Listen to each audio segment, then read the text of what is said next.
Today's show is called How to Reinvent Your Business for the Post-Virus Economy. And we'll be covering 4 steps to rebuild your business, the key things to do for your business during lockdown, and how the travel industry has to reinvent itself to stay relevant after the virus has gone.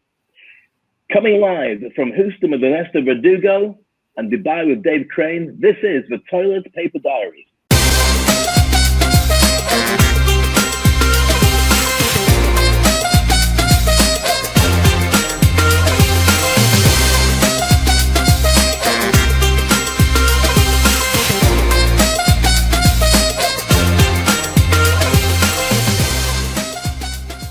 Hi, Dave. How are you? Ernesto, how are you doing? I'm fantastic, thank you. Very good. Lovely day with the family. I get to say that every single day. It's not just a weekend, but every day is with the family. So it's a good job we all get on. How about you? Yeah, well, just getting ready for the show as every morning. Today we are bringing you why reinvent yourself after COVID-19. So I think it's going to be a very interesting show. I woke up to the news that right now President Trump has now announced that it is official that we are going to April 30th with the lockdown and here the social distancing in the United States. What's has been happening there in Dubai? Well, I think that's a smart move. We haven't been told new dates really today. We got something that went viral on social media, then got retracted later on by the government, saying that the schools are going to be closed until June, which effectively stops all the schools now for the rest of the year until the race starts in September. Then that got withdrawn again. So I'm not sure what the state of play is, but it must be a real nightmare for everybody who's running all the schools because you've got all these staff, many of them from overseas. You've got premises you've got to look after. You've got best part of maybe 1,000 kids whose parents are all wondering, what are you going to do now? And you've got to plan at least, a year in advance what the schedule's going to be, what trips are going to have, what activities, what the timetables are. You've got to work out where every kid is going to be when they go into different classes, which staff are going to come in from outside to help with extracurricular activities. It's a complete nightmare. So I don't think any school's ready for dealing with this. And I really feel for everybody involved in it, because even though without a third term set of money coming in, because I'm sure at some point people are going to say, why are you asking me for the same amount of money in a paid school when the kids are not coming in and using a school? We're at home using our electricity, our food, our everything. Then people are going to demand less. But the school's set up to have to pay staff. What you're going to do is send the staff home? Well, they can't go home anyway. So I think what we're going to find in the reinvention part of today's business, part of it will be for people who start offering tuition. And maybe what you'll have is teachers who are offering to small groups of kids personal tuition online. So as they go through the curriculum, they'll just be with them for the morning. It's going to be interesting to see how that pans out. Well, that's part of the reinvention, and I think it's just absolutely critical that we have to start thinking on that direction. On some good news, I was also very pleased to see that the royal couple, Tom Hanks and Rita Wilson, are back in LA, and they are nice and healthy again. I do not know if they actually have gotten rid of the virus or not. However, they are back at their homes in LA. So I think that's just some very, very good news. Well, I think what that does is it also lets people know that there is life after it. Because at the moment, with good reason, there's a ton of doom and gloom about the worry of catching it and then suddenly your life is over. To see people like Tom Hanks, you go, oh, I really love his movies. It's a shame he won't make any more. Then you realize that you can pass over it. Most people catch it like a cold and it's gone. It can get a lot worse for a handful of people, and I feel for them. And I don't mean to disrespect at all what people are going through, but it is survivable and it is doable. Just on that story, the Formula One Red Bull owner, Herman Marco, apparently turned around to all his drivers and suggested that his drivers all catch the coronavirus because the season's been delayed, and so when the next season comes around, they'll have all got over it.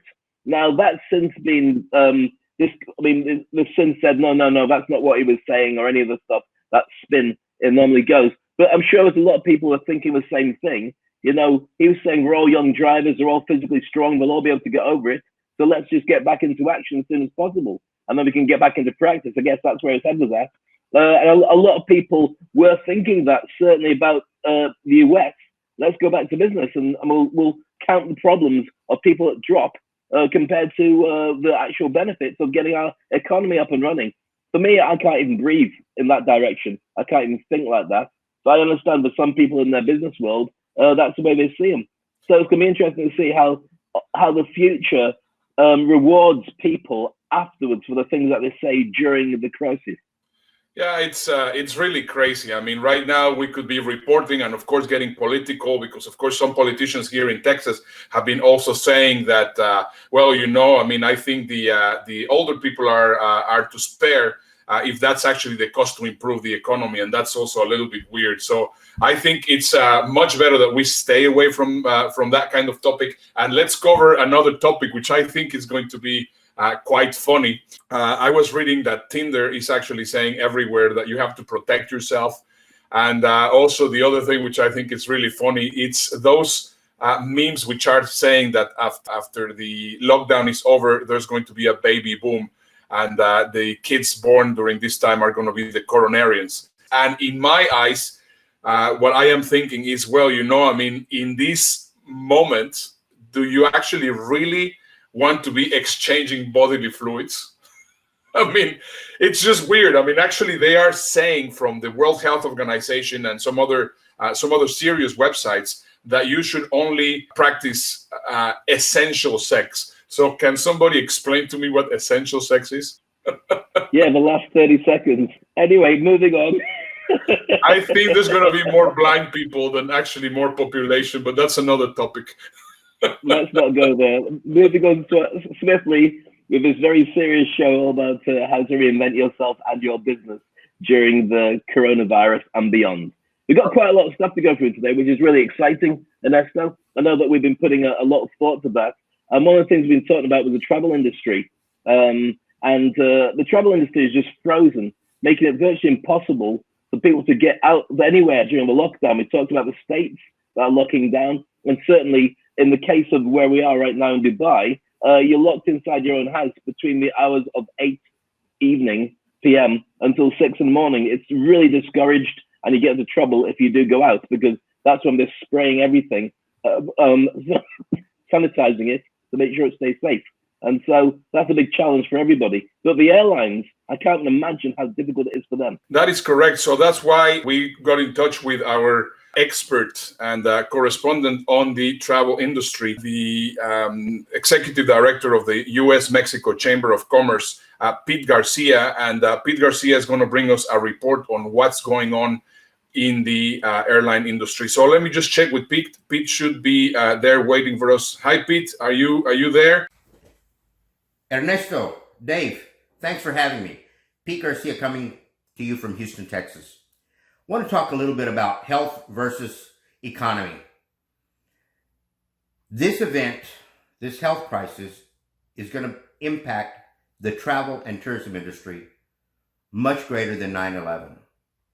One, we don't know how long it's going to last, but we do know that over 1 million jobs are being lost every day in the industry. How big is the industry? Asia Pacific alone is 800 billion. Europe is 550 billion. The United States Travel Association estimated we're going to lose $350 billion this year alone. So the impact is huge. We're going to have to rely on technology. Meeting like this, more and more meetings like this are going to proliferate into the future. Our lives are changing. I'll be back with you with more information on the financial impact on the travel and tourism industry. Thank you, Pete. Thank you, Pete, for your report. And yes, indeed, I think the airline industry is going to have to go through a humongous reinvention.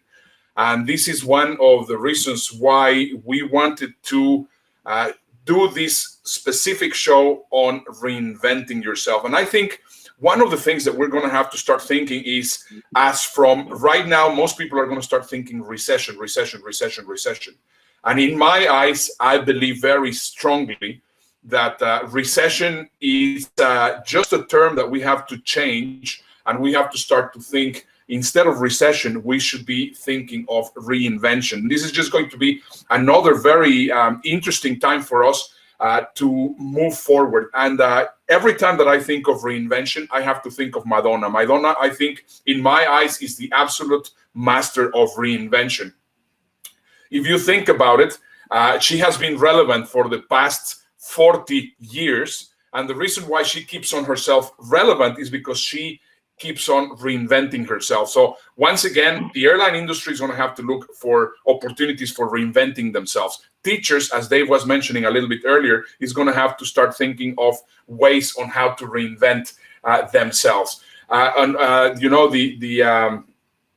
Every single business has to think on new ways on how they're going to become relevant, and that's the most important relevant. So Dave, I know that you have 4 specific points on what people need to do for reinvention, or basically 4 steps on reinvention. So if you can possibly cover those, that would be fantastic. Absolutely. One of the things to say about Madonna, who's my favorite artist by far over the 40 years, is what she does is she looks at trends that are coming through, sees the best of a young new practitioners, new producers, new dance styles like voguing or dance music, and gets them to produce her new album. That takes her to the top of the food chain because she becomes ultra relevant with a new trend that's coming, like she's broken it, and then does the same for the next person. And then they become a big star in their own right because they've just done a Madonna album. And she's done that for many, many years with Shep Pettibone and many other people. Okay, business reinvention. Now, this is something that I got from a guy called Ted Ladd, who wrote for Forbes magazine, and by far is one of the best analogies of how to reinvent your business. And he breaks it down to 4 different stages: deconstruction, imagination, testing, and prototyping. Let me explain how that works. First of all, deconstruction. You have to realize that there's a number of different steps and challenges that are going to disrupt the way that your business looks right now. Things as simple as your supply chain has got missing links in it now because some businesses have gone out of business. You've got a shortage of cash because you've had to pay for everything through the nose. Staff are keen to work with you, but also very scared they're going to lose their job. You've got consumer confidence is low right at this moment in time because people don't know what's going to happen. And the habits of consumers has gone online. They don't want to go to shops. They don't want to go out. They don't want to meet people. They like to buy it online. So that means that you've got to reinvent yourself based on those brand new arenas, those new parameters that people are playing with. So let's take an example of if you have a company that makes high definition monitors that people can then do their work on. You've got a business that's creating these monitors, and typically your ideal client is a millennial aged 21 to 35 who is a graphic designer or they're a coder, and they love the idea of having these big, massive monitors and working like that. But then you realize that during the lockdown, a lot of those as your target market have lost the opportunity to make money. So you have to reinvent and say, well, who do we reach then? Because they're not spending, they're not buying. Well, one of the things that's come from this actual time is the amount of retirees who have money, older people who are now using big monitors or would love to use big monitors to contact family and friends around the world. You would also realize that those people, if you do start targeting them, first of all, they have the money to spend. Then they also would need a slight change of the way that you have the monitors, because it might mean they're not tech savvy. It needs to be easily set up, or a very simple press button, go live with social media built into it and streaming built into it. You'd have to look at the way the design works for them as well. But then you have to reinvent the marketing. Where do they go to buy their stuff? Would you have it in pharmacies? When they're going to collect their medication, would you see contact your family with these big monitors as a leaflet or a flyer or advertising? And also, which would be the supply chains that get stuff to them? Because you can't go in all the young, cool, trendy coding magazines. You'd have to think about instead reaching them in their world. Similarly, you might find there's a new target audience of toddlers, little young children whose parents like to have play dates with other young children by putting a big monitor on the floor, and the kids go and play and talk to each other in gabbly language and show each other stuff around the room and just pretend that there's another person in the room. Well, you'd have to have a special monitor there that can take a lot of kissing and a lot of fingerprints and maybe some paint or some food thrown on it as well. You'd have to have a monitor. Maybe it needs to get something put around the outside of it to stop it being damaged, some silicone, so it doesn't get knocked over and so on. So you have to reinvent it. Now, in order to do that, there's a 4 steps I mentioned. First of all, deconstruction. You got to realize that there's a number of different steps to understand what that means. Breaking down your customers, the value proposition you have, the channels you use to supply people, the relationship with your customers, the key activities you do, the resources that you have to play with, and also the partners that you work with. Bearing in mind now that there's a certain cost that you have to do stuff, and also the revenue that comes back of it. These are the 9 things you have to really consider. Next thing is imagination. Make some lists and really play out the alternatives and options of what your business can do. Now you have the chance to brainstorm with your staff and also with your friends. Now the beauty of doing it with those people is they already have a number of ideas. And if you do it like this, you can get a really good survey made of what needs to be done without spending any money, because you already have access to these people. The next stage then, and as you do it, by the way, avoid confirmation bias. What you believe is right might not be what is right. So be open to other people. Third thing is testing. Test it amongst many different people. Do a survey of random people and let them run with the idea of, would you buy this monitor? If we could price it differently, what would you like? Really go through those people and ask them what they like. And then the 4th thing is prototyping. Don't produce a prototype until you've got the other 3 stages done. And when you do the prototype, just make some simple monitors that people can play with, give a response, go to existing customers or people who've just started working with you, because they will appreciate it and they'll give you feedback in the way that you want it. And then after that, you can go hard launch into market. But if you do these steps and you use them properly, then what you find is you haven't spent a fortune. What you've managed to do instead is reinvent the shape of the wheel to a market that's going to work. Deconstruction, imagination, testing, and prototyping. Now, I know that when it comes to reinvention and all these different things, it's worth having a chat with Ernesto. He's a genius at reinvention. And I'm sure he'd say the same thing about me, because we've been reinventing over many years our own business models. And so we're happy to help you. You can see the contact details for us there. Just contact us individually or together, and whatever we can help you with, whoever we can connect you with, and ideas we can suggest, we're happy to do that. That is fantastic, Dave. I really like your 4 points. And yes, indeed. I mean, as you can see over there, or just over here, just oops, where is it? There we go. And on the side from Dave, we have our contact details, and that's not a website. Basically, you have access to our telephone numbers, you have access to our WhatsApp, you have access to absolutely everything. And yes, we would love to hear from you. And right now, in these really interesting times of reinvention, so you basically gave us the 4 points. Now, all of these things are a little bit into the medium long-term process. Now, let me just tell you, I have also, just to complement what Dave was saying, I have 4 specific things that you need to start doing right now. Doesn't matter what business you're in, you need to start doing that today. So I would hate to hear people saying, well, I'm bored because I have nothing to do. Right now, you have time to think, okay, well, try to figure out where things are going to go. Once again, as Wayne Gretzky always used to say, I always play towards where the puck is going, not towards where the puck is. And that's just one of the very important things. So, well, first of all, here you can see that there is the way that we used to see things pre-COVID and during COVID. Once again, you start need to seeing every single thing, what is happening right now, as a timeline. And right now, actually, there's even a term for it. It's actually BC, which is before COVID, and PC, which is post-COVID. So your customer focus right now, it has to be more than anything, not how you were seeing it previously, that you were segmenting your market towards demographic, psychographic, the behavioral, or the geographic.